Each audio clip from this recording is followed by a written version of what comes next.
when I think back into my corporate career and with the way you just outlined the meetings and the tasks and the interruptions, and maybe a slight exaggeration, but probably not too far from the truth of really getting real work done.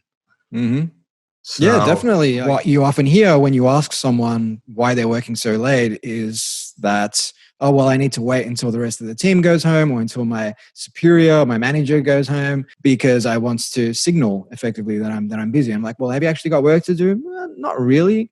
Maybe I do, but I don't. It's not critical. It's not urgent. But you end up playing these games, and these games are also easy to fall into because work is a socially validated activity. And it can be a source of, self-esteem for a lot of people. So if you're working for a company that has some kind of status associated with it, working those long hours is not a frowned upon activity.